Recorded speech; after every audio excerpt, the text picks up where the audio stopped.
টুৰিবাড়ি block committee হিসাবে ওয়াৰ্কশপ লৈছোঁ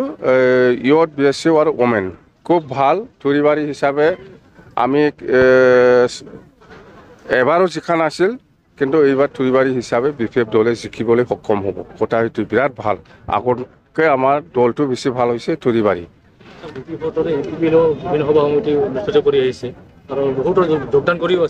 নাই নাই নাই নাই বিপিএফৰ মানুহ ইউপিপিএলত নাযায় ইউপিপিএলৰ মানুহে বিপিএফত আহে একজন দুজন যাব পাৰে কোনোবা সুবিধা লোৱা মানুহ সেইটোৱেই কিন্তু ইউপিপিএলৰ মানুহে আমাৰ দলত আহিবৰ কাৰণে পুৰা লাইন ধৰি আছে প্ৰত্যেকটা সমষ্টিতে ইউপিপিএল এৰি পেলাই আমাৰ দলত আহি আছে বাছ এইটো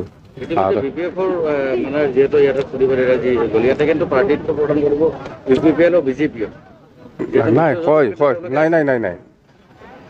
আপোনালোকে শুনিছে নেকি বিজেপিৰ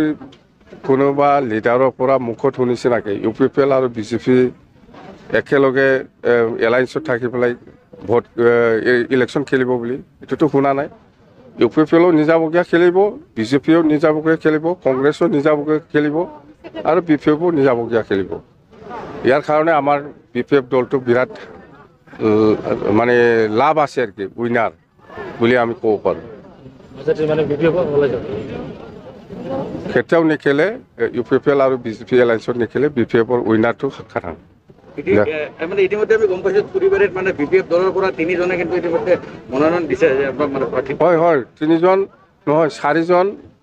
দাবীদাৰ হিচাপে কিবা দৰখাস্তটো দিছে তো আহি যাব কিবা একটা সময় আছে এতিয়াও ফাইনেল হোৱা নাই নাই নাই এইটো সময় আছে ফাইনেল হোৱা নাই আলোচনা কৰিব দেই